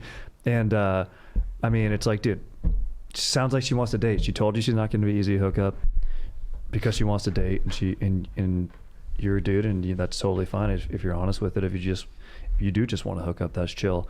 And maybe you're thinking, you've even said it in yourself, down the road we could date, but she'd want to date you now. She doesn't want to. You don't go taking a Porsche out. You don't buy a Porsche, take it back to the dealership, and say, I want to buy this in 2 years. Nah, dude. As soon as you drive it off the lot. Isn't that what she said though? She wants to date in 2 years. Yeah, but then later in the email, that was gold. Him creating that narrative that was out of nowhere. Yeah. But then, I think that's what she told him, though. Oh, she did say, I want to date you in 2 years? Yeah. That's gold. Yeah. Yeah, see, that's confusing. That confusing. Well, I think... I love the chemistry they have. Same. I think set the 2-year date, put it on your calendar. Be like, Yes. oh, we'll date this girl in 2 years. And in the meantime, keep having this bond. I mean, my dog, you're living in San Diego. And Yeah. and you're having a crazy romance with. Just keep doing what you're doing. Yeah, I don't see any reason to change anything. Yeah. Maybe corral the horniness a little bit, but good luck with that. Yeah. Here's what I do recommend. You keep updating us on the shenanigans between you two. I did want to say Yeah. that. Yeah, please let us know what happens. That is Yeah. true. But I love that moment of like, do what the fuck you want to do. Yeah. Oh, yeah, dude, which was so just, please make out with me and bone me right now. I pictured him dying, like dude. sitting on his motorcycle out in the parking lot. And Yes. she's like, but I'm worried about what everyone thinks. And he like throws his cigarette on the ground. He's like, Yeah. fuck everybody. And then he just turns his motorcycle on and rides away. Yeah. Yeah. Yeah, man, that was crazy stuff. What up, counsel? So I find myself in a bit of a situation. I've been talking on and off with this lady for a couple of months now. We went out for our first date last week. We saw The Gentleman, Guy Ritchie's latest film. It was so fire and a perfect date movie. She's gorgeous, smart, and really funny. Super sweet, right? Before the date, she told me she was actually non-monogamous, seeing multiple people, and I thought that was cool, I appreciate her expressing her independence and getting after it. I don't really have time for a relation anyways. On the date, I could tell there was a connection, but I didn't invite her back to my place. Fast forward a week to last night. I'm asking her what her plans are for the weekend, hoping to squeeze a nice bone sesh, but instead she invites me to a swingers party that she's going to with another guy. Maybe I'm traditional, but this isn't exactly my ideal second date. Am I looking at this all wrong? Should I just move on, or should I try and find a partner of my own for this swingers party? Love the pod. Love you guys. Love Aaron. Boom clap. Dude, be a bro. Go to the swingers party and This is the bring other a guy's friend. older brother. This really is, dude. That's hilarious. This is the other guy in 5 years. Dude, I say go to New York City, buy a cape with a hood, Yes. buy a mask, Yes. and hit the swingers party. Offer yourself up as tribute. What is she saying that? I offer myself as There's the tribute, I as think. like not tribute, something. I forget. But yeah, dude, get yourself a nice cape, dude. Go in there with a nice Phantom of the Opera costume, dude. Yeah, dude. Just do it right, Or dude. go as- Get a wand. Go Bring a as wand. Maximus from Gladiator. Oh, Yeah. great Oh, call, yeah. dude. You know that nice, cool, spiky helmet he's Yes. got? Yeah. And dude, if they have a swinger name, your swinger name is Spaniard. Yeah. The Spaniard. And, good. And also, dude, if you don't feel like going to the swinger party, I wouldn't judge yourself as being like too square. I think a lot of people fall on that side of the line. Yeah. Yeah, dude. I wouldn't want to go. Yeah. No. No, dude, I was Dude, I would not want to have a threesome. I don't think I would No. be able to get hard. Yeah. I think I'd be like, I need intimacy with one person. I need them to accept me. I can't. How am I going to manage that with two people at the same time? Yeah, I don't think I'm Difficult. secure Yeah. enough for a threesome. Like in that sexual competence. I mean, I think I can, do my thing, but with two people, I just don't see it. I can give them shoulder massages while they kiss. Yeah. Yeah. I'm down. I mean, I have to grow a goatee to do it. Yeah. For sure. Yeah, you definitely need one of these old flavor savers. Goatee. Yeah. All right, last question. What up, Chad and my fellow JT? I know you guys get a lot of breakup questions, so sorry for asking another one. No worries, my dog. My long-term girlfriend broke up with me over a month ago, and it's been a really difficult time. We were long distance for a lot of our relationship because of college. We had the same level of love, respect, and admiration for each other. However, the distance was too difficult, and she felt like she needed to find herself, so she broke it off. Since both her and I are young and relatively unsure of what we want out of lives, we are uncertain if our paths will cross again or if we might date in the future. This is hard for me to swallow because I really thought I was going to marry her. Do you guys have any advice regarding how to move on with my life and not wait for her but still stay open to a possible reconnection? Also, second question, should I ask her to delete my nudes from her phone? It's not like I don't trust her or anything, but it bothers me a bit knowing that someone who isn't my girlfriend has the most intimate, vulnerable pics of me. Thank you, dude, so much for the advice and putting out such a positive podcast. I think I found you guys at the right time in my life at a point where I have been most receptive to the wisdom that you two impart. Oh, thank you so much. Chad and JT, you guys are both incredibly special people. Keep spreading Stoke. Thank you. Oh, man. thank you. And that goes to Strider, of course, as well. Oh, for Peace. sure. Thank you guys, legends. Yeah, I think it's totally okay to ask them to delete nude photos of you. I think if they're a good part, I mean, that's a good barometer to know if you should date them in the future is how they respond to that. So yeah, I would totally be like, yo, I don't want that stuff just floating around out there. I don't regret sending them to you, but I just don't want them floating around. So please delete them. Yeah, and I think that's the least they can do. 100%. And dude, as far as, all this stuff of keeping the window open and the possibility and all of that, you can't control all of the windows. The only way you would be doing that is blocking yourself off from finding more relationships in the hopes that this one lasts. I think you got to move forward, dog. Life rolls forward. You know what I'm saying? Oh, it's a you lady. either let her know. Oh, this is a lady? Mhm. Sorry. This it works for guys and girls. Like you keep moving forward. You keep yourself open to meeting somebody new. And if this person's meant to come back into your life, if this guy's meant to come back into your life, then you know what? You just live organically and it will happen. You don't want to subconsciously shut yourself down or block yourself off from meeting new people and having nice positive life experiences. Don't be beating yourself up or blocking yourself off from any joy that could come from someone new. So I think and you can't control like how this person's life going to go or who they date. So just go out and when the time is ready, when you feel emotionally ready, go out there and, get out in the field. You know what I'm saying? And yeah, as far as the nudes go, 100% you can ask, and this guy should delete them for sure if he already hasn't. Yeah, I definitely agree. I mean, I totally recommend asking him. I mean, for sure. And also, I think, I understand where you're coming from. I know how painful it is. And breakups are the worst, man. Or a lady. I know. I was imagining a dude. But I think this is the time to invest in you. Live your life. Have fun. Do things that you like to do. Indulge in your activities, your passions. If there's something that you're really interested in, keep developing that. Keep developing yourself. Read cool books. Watch cool documentaries. Watch cool movies.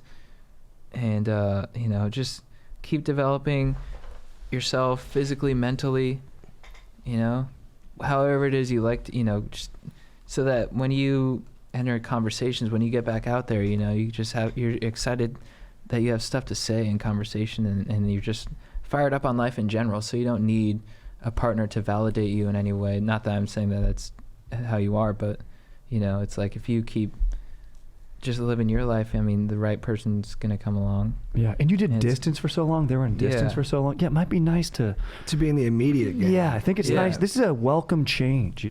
Chad, what is your beef of the week? My beef of the week is Dude with Sign. Do you know this guy? Yeah. The Instagram guy? Yeah. Normally he says cool stuff, but I got a beef with him this week because he had a sign that said "Stop making Fast and the Furious movies." Whoa! Like, you know what, Dude with Sign? Wrong call on this one, my dog. All right.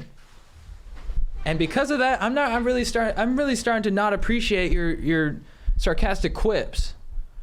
Okay? And these, whatever it is you're trying to say, because when you start attacking the Fast franchise, what's next, We got to start coming in and saying, "Hey, dude, that was not a cool sign." Although I respect what you're doing, but you really ticked me off at this one because I don't think that's the general. I think these signs are basically you're stating what the general population thinks, and I don't think that's what the general population thinks. I think the general population thinks make these movies bigger, better, and more absurd. Okay. Yeah, I think that's proven in the box office. For sure. So do a sign. I respect what you do. I've enjoyed your content, but you really ticked me off this time, and I had to say it. So. Love it. Yeah. What's your beef? My beef of the week is a historical one. It's Charlie Chaplin and Adolf Hitler. So Wow. Charlie Chaplin made the movie The Great Dictator, which was lampooning Hitler, and has a brilliant speech at the end that's been put to some beautiful images on YouTube. I'll definitely check that out, Stokers. And I guess what Charlie Chaplin didn't know was that Hitler was a pretty big fan of his. And Hitler's feelings were really hurt when The Great Dictator came out, that his favorite comedian thought he was such a douche. So I just think that's a, classic thing where, you love an artist and it just turns out that they don't dig you. It's like Radiohead and Coldplay, I heard, are kind of like that too. Yeah. Yeah. But, neither of them is like Hitler.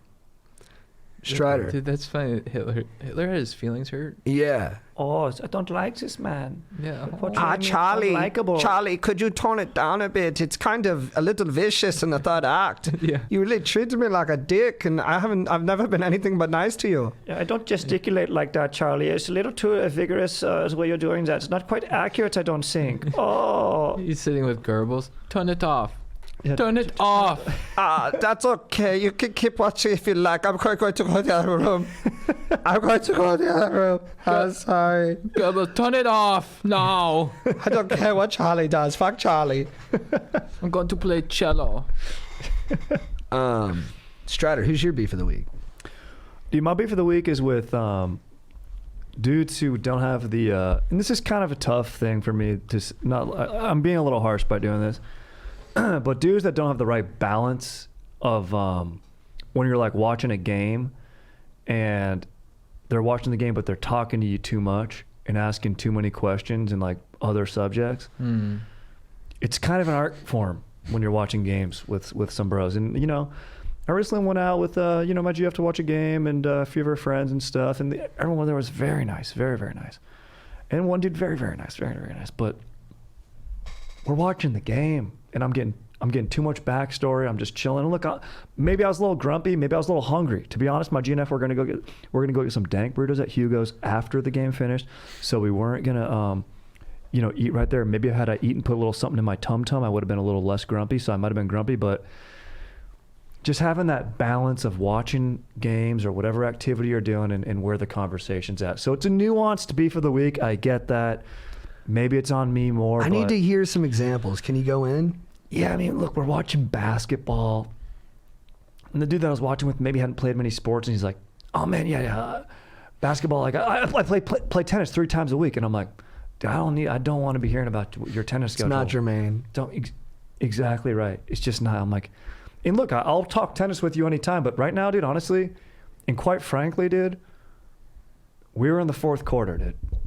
And it wasn't too close of a game. Had it been a close game, I would have been able to be like, I could have come in and be like, oh, whoa, dude, look what LeBron just did right there. Whoa, can't believe that. And then that takes my attention out. But even if I did that, the dude would bring the subject back in. You know what I mean? If I did. That's like if someone's like, oh, I've been to Zurich. And then you're like, oh, you've been to Zurich? Oh, that's crazy. I've been to Tallahassee. Yeah. And You'd be like, cool. What's your Tallahassee story? What did you meet somebody who's like? No, that's it. No, I know, but I mean, like then in my dome, I could be like, did you meet a Swiss dude in Tallahassee? Right. Or what's going on? But there's none of that. Yeah. Did you lose your Swiss Army knife in Tallahassee? Yeah, you got to really come at me with a hyper interesting story. I got invited to a swingers party this weekend, and I'm gonna go. What do you think about that? I've been dating this girl for 2 weeks now. It's the 2nd date, swingers party. Then I'm like, all right, I've got the game TiVo'd anyway. What's going on, dude? Let's talk about it. But hearing about your doubles schedule, dude, your doubles schedule? When I'm trying to watch LeBron check at home against the G-State Warriors? No. Chad, what's your babe of the week? My babe of the week? Oh, it's Lieutenant Colonel Kilgore. Oh, yeah. Watched Apocalypse Now last week. Dude. Lieutenant Kilgore's the man. If you guys don't know, he's Robert Duvall, played by Robert Duvall. He's the guy who's like, napalm. Love the smell of napalm in the morning. Smells like victory. And then he's there's this guy, I think his name is Lance. I don't know if it's Lance or he's the surfer. Oh, he's yeah, like yeah, the best surfer. He's from South Bay, which is cool. They're like, oh, that guy's from the South Bay. He's the best surfer in the South Bay. And I'm like, what, PV? Nice. And he's just like, he's gotten so insane from war that he's like not worried at all about getting killed. And I love it. It's the most entertaining thing I think I've seen in a while. So. Oh, yeah, it's a great scene. Yeah, I got to give a shout out to Lieutenant Colonel Kilgore for entertaining me in that movie. I heard there's tons of extra footage of scenes they shot with him. And, so there's, so one of the guys, so apparently there's one deleted scene where, so he's like, we're going to go do this battle at this one point, at this one place in Vietnam because it has an amazing surf break so the guy can surf. And apparently there's a deleted scene where like he brings these surfboards and one of the soldiers steals the surfboard. So he's just circling in a helicopter looking for the surfboard. Oh, that's awesome. He's like, where's my surfboard? That's hilarious. So I don't know if that's going to make sense to the Stokers, but I tried. Dude, you got to watch Heart of Darkness too. It's the behind the scenes. Oh, yeah. I heard that's great. Yeah, it's crazy. Yeah. Because he almost like killed himself making that movie. Yeah. So check out Apocalypse Now, guys. Self-financed and shit. Great, Strider, great who's your movie. babe of the week? Dude, my babe of the week's got to be my GF. Because she recently, V-Times Day is coming up, and we've been taking some trips. And we've been dating a long time now, and she finally named my dong. And I'm happy to announce its name is Gavin Leatherwood. And, Nice, dude. Yeah. So we're Good fired up name. because we've been. That's a great name. He's actually I'd say a reoccurring role on the Chilling Tales of Sabrina. Plays Nick Scratch, and he's a hot dude. And it's That's a real guy's name? It's a real guy's name. What a name. He's a solid actor. Yeah, Gavin Leatherwood. It just sounds like a dong name. You know what I mean? Mm-hmm. So it's Yeah. fire. And Sounds like a fullback from like the 50s. 100%, dude. Putting on those leather caps, getting in there, just Yeah. hard-nosed football in your face, getting it done. And yeah, that's maybe the type of love I make, you know? Just getting Well, in I'm there, proud to getting know it Gavin done. Leatherwood. Thank you. For sure. Would you say it's fitting, having known me, and you've seen my dog many times? Absolutely. Yeah. Right away, it makes sense. It's like when Dirk Diggler comes up with his name and you just see the lights exploding. It just works. Yeah, it cuts glass. Dude, yeah. When my GF said it, I was like, it felt so nice. It felt right at home. It felt like an old sweatshirt. Just Did you ever fit. have a name for your dog? No, I never had a name. Oh, really? No. I never called my dog anything or just looked up, what up, little dude? Did you feel Yeah. anything in your dong when she said it? I definitely did feel a surge of energy. Nice. There's a nice surge of energy. Straight through. My baby of the week is my mom's BF, Greg. Nice. Dude, he's a beast. I love the guy. Some of the best energy in the world. Always positive. A real Stoke master. Like, Yeah. he's always trying to raise Stoke, and I appreciate that. He raises Stoke in my mom, which I extra appreciate. And he raises Stoke in me. I was like super bummed out there for a while, and he was so warm and receptive to my feelings and, you know, treated me like one of his own. It means a lot. And yeah, it's long overdue. Greg, you're a beast. I love you, dog. And yeah, thank you for just being a great guy. That's tight. That's I love awesome. He's a great guy. He's always stoked. Yeah. He always Yeah. has the biggest smile on his face. I know. He's just like, every time you see him, he's just like, what's up? I asked What him, are we doing? I asked him one time, I was like, have you ever felt like awkward in a situation? He's like, no. that. Love it. Let's go, dude. That's awesome. Yeah. Chad, who's your legend of the week? My legend of the week is Harrison Ford. Nice, Oh, dude. dude. Yeah, I mean, long overdue. Maybe I've done it before, but, you know, he could go every week. I mean, the movie stars, I mean, you watch him and he just has it. Yeah. Yeah. I love watching him. I love Indiana Jones. I love Star Wars. I love Air Force One. I love What Lies Beneath. I watched yeah. Blade Runner this weekend. Oh, yeah. Did you watch the new cut? The final cut. Yeah. Is it worth watching? Are there a lot of different scenes or? I haven't seen any other cuts, so Okay. I would say yeah. Fuck yeah. Fire. Nice. Yeah. Sorry to interrupt. Go. No, I love it. But I mean, his charisma is just off the charts. I mean, you just watch him. He doesn't have to say anything, you know. He's just so cool, and I love watching guys like that. You know, him, Brad Pitt. I mean, they just inspire me to just get out there and live my life and have fun. That's a special trait in a human being that I don't know where it comes from, but maybe it comes from naming your dong. Yeah. That'd be fire if that's where it came from. Yeah, I don't know. Yeah, Prepare to be inspired. Guess my former's dong name used to be probably Hand Because Solo. Mammoth Development is the name of my dong.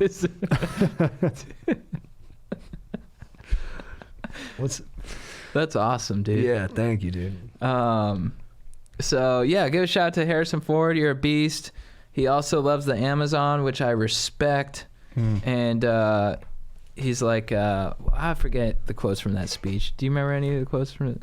No, but it's funny watching him because you're like, Yeah. oh, he needed an extra take for this. Yeah. Dude. He has the great line where he's like, "Your house is on fire. You wouldn't just let it be on fire. It's like, Yeah. Our house is burning." Yeah, and he delivers it be with on urgency. fire. Yeah. Yeah. And dude, in Wyoming, he flies rescue missions when like the park rangers and stuff don't have the resources. He'll fly up into the mountains and like rescue like a That's right. abandoned abandoned hiker. That's Yeah. perfect. That's exactly what he'd be doing because he has that put upon personality. Where I was like, "All right, I guess here we go." Is there anything Yeah. cooler than that? It's the best. Than And a guy just that doing flies things rescue out missions. of like just like a reluctant obligation, but Yeah. always answers the call like, ah, fuck, they need me again. And Right when I was ready to relax, I gotta go save somebody. he landed his airplane on like some golf course in Santa Monica because it was like Oh, yeah. an engine blew out or something. Yeah. And he's like, fuck it, I gotta land on this G course. Love that. And oh yeah, I remember one time when I was a kid, I was watching Air Force One with my mom, and he's like, "Get off my plane!" One of the best And- all-time finishing lines. Great line. And my Yeah. mom was like, "Oh, he is so cool." And I was Yeah. like, Mm-hmm. "Mm-hmm." Mm-hmm. American Graffiti. Young Harrison Ford. Oh dang. Small bit part before it was George Lucas. It was before Star Wars. Yeah. He's a freaking legend in that movie. He's just this drag racer, dude. That's He's cruising around just being a badass. Dude, Yeah. I like when he talked about how he was trying to make it in Hollywood because he didn't make it till like mid-30s really. And he's like, you know, I was just on the bus and I'm like, you know what? I just gotta outlast everyone here. That's the truth. I think Perseverance. Yeah. that is right. Yeah. Last man standing. Not growing angry or Don't get bitter. malcontent. Yeah. Yeah, that bitterness doesn't serve anybody. Mhm. Yeah. People don't like to hear it. Strider, who's your legend of the week? Okay, my legend of the week is from this dank book that I just finished called Red Notice, dude. And this guy, Bill Browder, wrote it. He's this investor, straight up Stanford grad, dude, Russian descent. His his grandpa ran for president in this country on the as a communist, like way back in the day. Wow. And he's got Russian ancestry. And so he's like in his 50s now, maybe 60s, I don't know. But right after the Berlin Wall came down, his whole entire thing, like coming out of Stanford, was just like, I got to tap in to this market, specifically Russia. And dude, the guy finds deals, dude. He finds deals in Poland. He goes and finds deals in Russia and like gets like a bunch of investors. So it's very interesting to like, because I'm getting fired up on finance now and stuff. And it's interesting to see like he manages a hedge fund called like Hermitage Capital, I think. And dude, just like all this crazy stuff. And a red notice is like when you get I think it's like pretty much like a hit on you. And like the Russian government and Vladimir Putin wanted to take this guy out because I guess he made too much money. They didn't like that and all these things. And one of his lawyers, dude, is very tragic. I don't want to do too many spoilers, but like if you want to read it, it's really, really good. But he passes a law in this country called like the Magnitsky Law after Sergei Magnitsky, one of his lawyers. And it's like basically says, because his company like got so screwed over by the Russian government and there's nothing that like we can do as being a US citizen. It's basically saying like all these oligarchs who just really mistreat and like are totally corrupt can get sanctions by the US government. And John McCain helped him like pass that law. So he got like some shit done on like not only investing, but literally legally. So this guy's lived a pretty amazing life. So Bill Browder did Legend of the Week. Nice. Awesome. Dude. Yeah. And obviously this is a little bit dated now when McCain was the senator this past. For sure. But dank book, dude. Good read. Red Notice. Love it. My legend of the week is San Diego. Oh. Spent the weekend down there. It's just, it looks beautiful. It's weather's great, and the people are stoked. You go into a bar there here in North Park, you go into the Belching Beaver, everyone's just stoked. They're having a great time. Flat brim caps everywhere.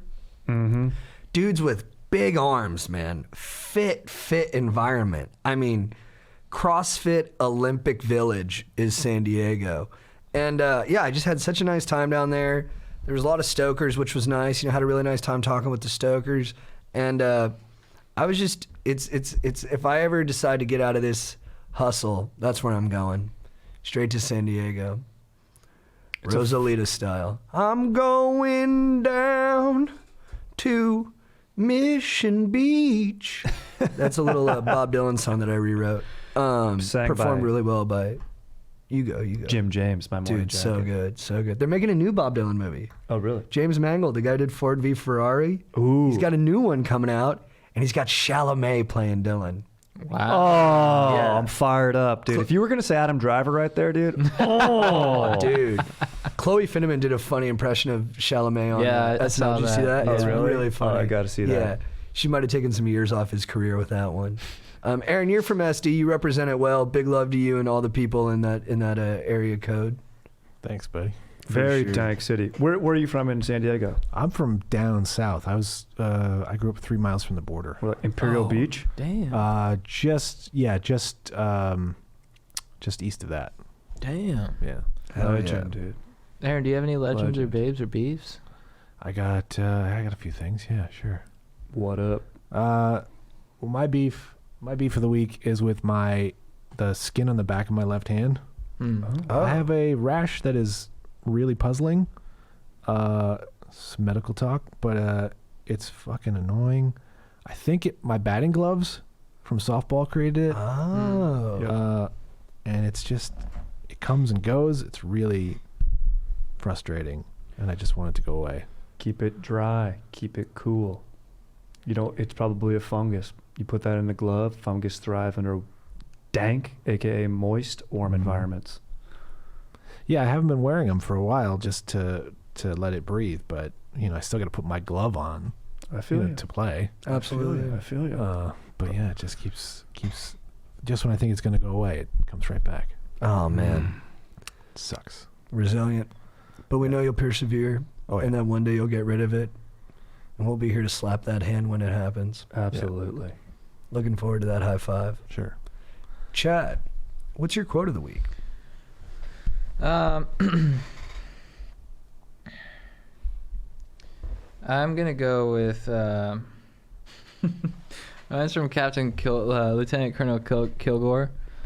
He's like, "I will not hurt or harm you. Just give me back the board, Lance. It was a good board and I like it. You know how hard it is to find a board you like. If I say it's safe to surf this beach, Captain, then it's safe to surf this beach. I mean, I'm not afraid to surf this place. I'll surf this whole fucking place." Nice. That's gold. My quote of the week, already dropped it once, but it fired me up. It stuck with me, and my dog JT didn't even know, but he said, "You're either getting busy living or you're getting busy dying." And I love that. I think it's from Glory. Shawshank. Oh. It's from Shawshank. Shawshank. Oh, right. Yeah. Dude. I mean, Oh, that's so it was, I think I perfect. was thinking Morgan Freeman and, Glory. Yeah. right. Oh, man, I had the right actor, the wrong thing. All right, my quote of the week is from Ezra Klein on the Tyler Cowen podcast, and they were talking about polarization in America. I guess Ezra Klein has a new book about it. And first, I like that they were saying that there's been other times in American history, in our short history, where we were even more polarized. And I think that's good to remember, because I think sometimes we can, be prisoners of the moment and be like, this is the worst it's ever been. And, things are definitely crazy, but we've gotten through other times that were similar. And then he was kind of saying why polarization is always bad. And he said the alternative to polarization is often suppression of disagreement.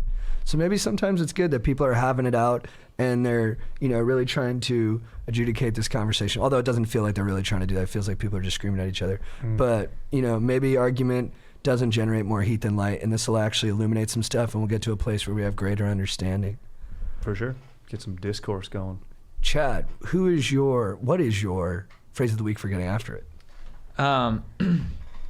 This is going to sound negative, but I promise it's positive. Sit down. Oh, I like that. I'm fired up. No, That the way sounded you said hot. it fired me up. Yeah. Sit down. I wanted to sit down more than I was already sitting. Yeah, Nice. drop my... Sound like a... and this when I say that, I'm picturing as someone at like the Venice Whaler by the beach, and it's Saturday, and you've made a commitment to day drinking, and he's like, actually, I want to go run some errands. Sit down. Oh, nice. You're gonna have another IPA. That's a pretty picture. That fires me up. Strider, what's your phrase of the week for getting after it? A phrase of the week for getting after it, dude, and I don't want to be too braggy right now. This is not very humble of me, but the birds are chirping because I hit the links today, and the birds were chirping. 1 to be exact. Hole number 7, front side. I got a 4 and a par 5. What was Thank the you, boys. yardage?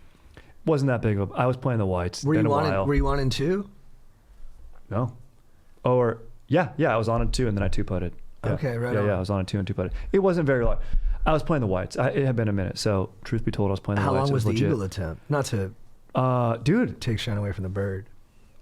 this was probably a 14-footer that I hit. Yeah, I hit a 14-footer. Have you had an eagle Oh, before? an eagle attempt. Oh, dude. No, the eagle attempt didn't even register. Oh, you Sorry, I'm sunk just the talking about birdie my- from 14 feet? Yeah. That's a nice That putt. was a big putt. Yeah, eagle attempt. No. Wasn't doable. No. Have you had an eagle before? Never. I've hit the pin on a par 5 though to almost get an eagle, but it bounced That's out. awesome. This was another day. Took some roll. I thought you were. Shot an 87, bros. I thought you were gonna say Today? Yeah, shot an 87. That's good, dude. Wow, really? Yeah. Dude, you can. It wasn't that hard of a course. It was He's got a nice Harding swing. at Griffith Dude, you Park. could golf. I thought you were gonna say an actual bird. I'm was not slowing chirping. down the group. I ain't slowing down the group. I thought you were gonna say an actual bird was. You're like, this bird was chirping on. Technically, though, you do play up against the backside of the zoo. Is it the Griffith Park Zoo or the Burbank Zoo? Griffith Park. Yeah. Griffith Park Zoo. Oh, nice. And there were a lot of exotic birds chirping over there. That's Nice. cool. Yeah. Dude, I remember I was 5 strokes up on you on the 9th hole. We were just playing the front at Marbella, and I choked. I remember it, dude. Choked. It was big. All right, dude, my phrase of the week for getting after it is 2 verses from the Bruce Springsteen song Prove It All Night from what I think is his best album, Darkness on the Edge of Town. Baby, tie your hair back in a long white bow. Meet me in the fields out behind the dynamo. You hear their voices telling you not to go. They've made their choice and they'll never know what it means to steal, to cheat, to lie, what it's like to live and die. Prove it all night, prove it all night. Girl, there's nothing else we can do. So prove it all night, prove it all night. And girl, I'll prove it all night for you. Fire. Who do you cast in the Bruce Springsteen biopic that's going to happen one Oscar day? Isaac? No. He's not He's not big manly enough? Yeah. Ben Affleck? No. Christian Bale? I could do Bale. Is he too old now? Thanks to Chris Yeah, Pine? Love Chris Pine. Can he sing? Josh Brolin. They can make it happen. Brolin would be good. We're rolling. Nicolas Cage. Fuck yeah. I love Cage. Look, I'm a Me Cage too. guy, baby. Our buddy Jake Cannon. He has a new podcast out of like the oral history of Nicolas Cage. I love Yeah. it. I'm going to listen. Let's do this. Good young actors. Yeah, who's young now that could play in like a few years? I'd cast Tom Holland, the kid from Spider-Man. Really? No, dude. Nah, I'm kidding. I've seen his Okay. car, dude. When JT sunk his seat down, dude, that's how big he is. I'm not shaming, dude, but you gotta be Bruce. You gotta have presence. You gotta be up there. You gotta make it happen. You gotta believably be able to fix a Harley. Honestly, in my mind, lift it over your head. Oh, you know who I'd cast? Adam Driver. Don't say these things. He could do it, though. He'd be good I at know, it, dude. dude. He would do a good job, that's dude. the pain, and that's bro. what makes me so mad. But no, and he'd probably take singing lessons and take it real serious and do just good enough. I think he might be the best guy available. Really? No, I think so, honestly. someone Yeah. else is gonna No, come up. I mean, I'm it's having gonna be joy with Strider it. Wilson, dude. I'm playing Bruce. You got Yeah, it? dude. 15 years You from can That's do now, what, it. dude. that's what I've been thinking Let's this whole go. time. I don't know Put if my you could do makeup the, on, I don't know fix if you my could hair do the pretty. slides on the stage. Nope. The physicality. You're right. I'd have to start doing some yoga. I'd have to start doing some morning yoga with my GF now. Training starts today. You know what? Yesterday at the Oscars, I was finding this thing out. We cannot let this may be another beef. The second beef of the week. Beef it. Let's go. This is less medical talk, more real talk. We can't have British actors playing American fucking heroes anymore. What movie had you watch? It's tough because she is super talented, and she was nominated for Best Actress. Saoirse Ronan? No, the girl from Harriet is British. And I didn't know that until yesterday at the Oscars. And it's like, dude, Harriet Tubman, like an American superhero. Man, I'm a real dildo like for real. thinking who the hero was out of that group.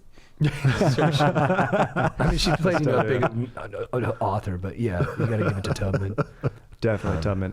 It's tough. Yeah. You So know like what? Tom Holland as Bruce Springsteen would be another like super disappointing call by Is he Hollywood. British? Like, Shia super. LaBeouf? Oh, dude, Why he not? should be Bruce Springsteen. There you go. Like No. at least, yeah, he's Shia. coming back around. He's getting out there. He was at Reinventing. the Oscars. Dude, Shia. Dude, you know what? I've got a theory.